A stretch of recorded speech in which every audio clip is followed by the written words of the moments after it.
Okay, and let's divide that right here and right here. Sure, why not? I don't know if I was even that careful when I did the first one. I'll bet they're not all the same. That's okay.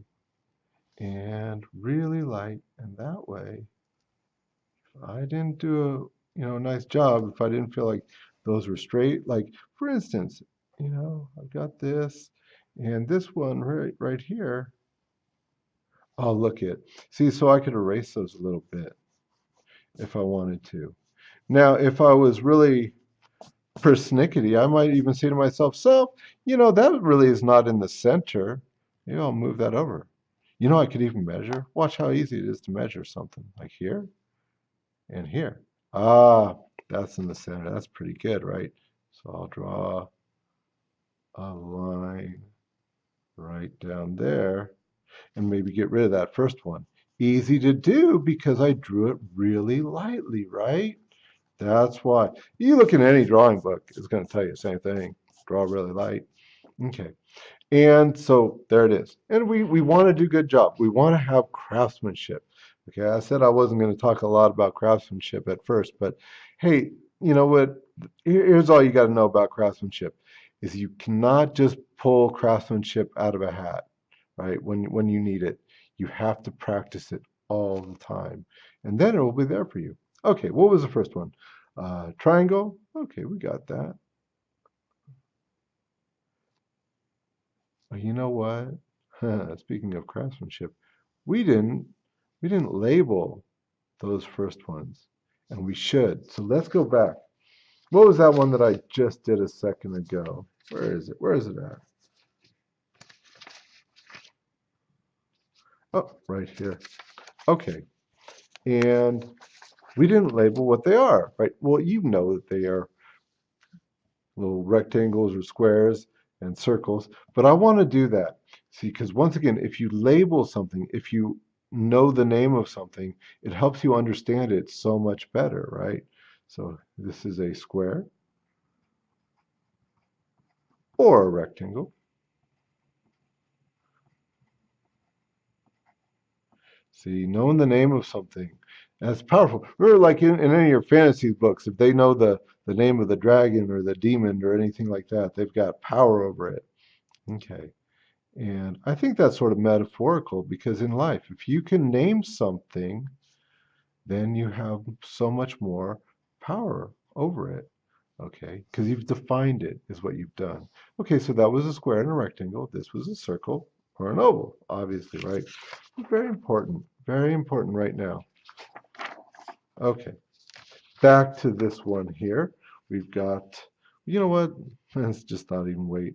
We're going to do this. This was what? This is drawing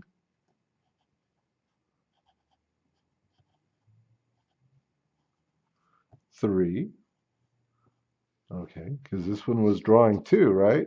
So this is drawing 3, and this is line, and it is value, and it is shape. And I'm going to switch my pencil. I got a sharpened one right here. Okay, who are you? Well, you put your last name and your first name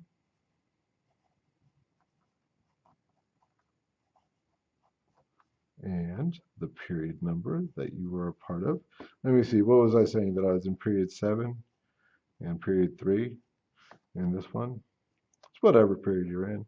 And this is exercise 3, isn't it? This is the third drawing, third exercise, right?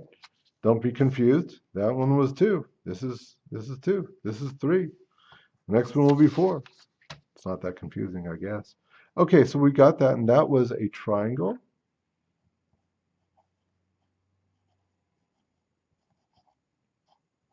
So that's a triangle, and this was light. I want you to label it. Okay, tame that dragon. Okay, and so then we've got our medium triangle. Okay, so I'm still going to hold it way back here. Give myself some good guidelines. Okay, and then when I'm happy with it, darken it in a little bit.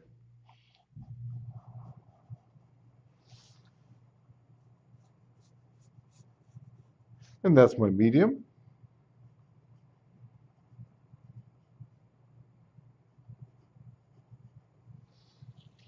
And then finally, for my dark.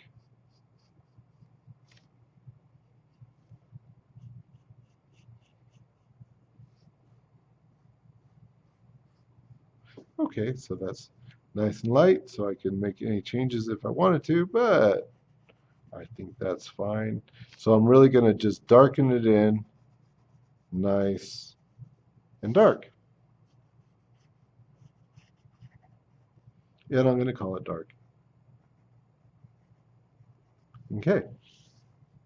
Now the next one is the parallelogram. Now's where we get a little tricky, right? You knew squares and you knew circles and you even knew triangles, but the parallelogram. Now there's a secret to the parallelogram.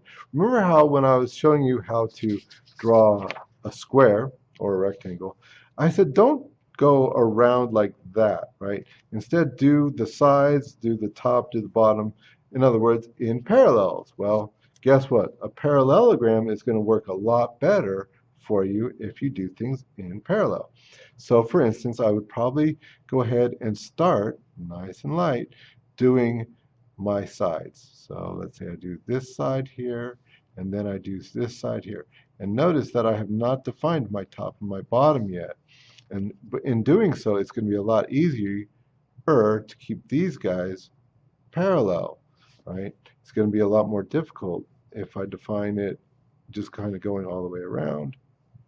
Top and bottom is pretty easy, and I get a decent enough little parallelogram. I drew lightly, so if I needed to erase a little bit, no big deal. Okay, so this is a parallelogram. Parallelogram.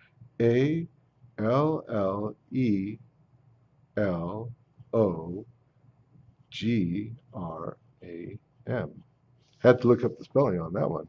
Okay, so parallelogram, and it is light.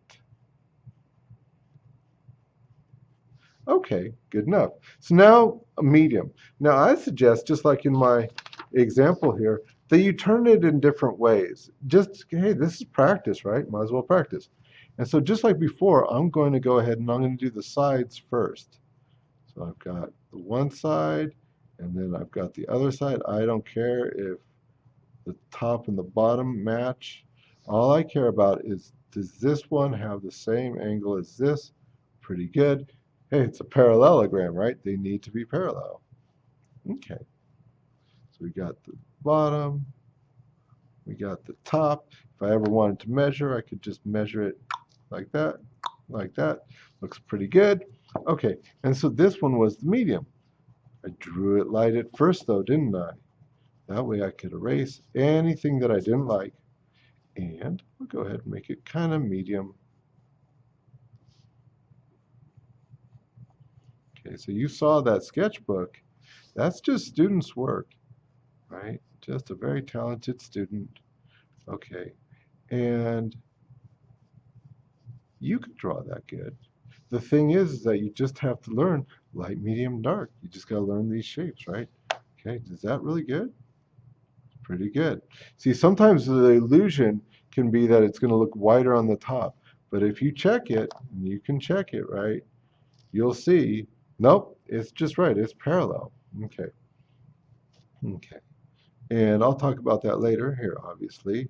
Since my slanty sides are on the top and the bottom, I'm going to do my slanty sides first. Okay. But, your eyes will deceive you. That's what I'm getting at here.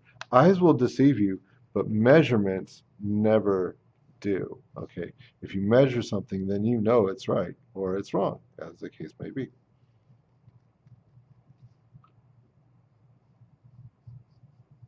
There we go. Ooh, a lot to erase here.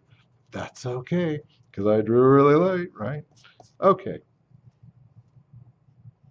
And I'll darken that up really dark. Now, the thing is, remember I was telling you on that first one with the lines, um, I want it perfect. I do. this part, I want it so perfect. Look, someday when you're drawing, be all creative and messy and everything. That's cool. I'm looking forward to it. But right now, you're building a basic skill set, and I want perfect, because hey, when things are easy, and this is easy, right? This is easy as it gets. You want to be perfect when things are easy, and it gives you a little bit more margin when things come a little bit harder, right? And so once again, that's one of the reasons why I don't use a ruler very often, right? Is one is that my drawing does tend to be a little bit technical, I'll admit it, and it does by not using a ruler, a straight edge, it gives it a little bit more warmth, a little bit more of the human touch, but also by not using a straight edge, I don't have that crutch. It forces me to, well, draw straight lines, right? Um, so once again, I can't draw a straight line, Mr. Kuhn. Well, have you ever tried? Okay, so that was pretty good. So we've got squares and circles. You know all about those. We've got triangles and parallelograms, all very geometric now. Nice shapes to have. Okay, but now we've got some really cool ones.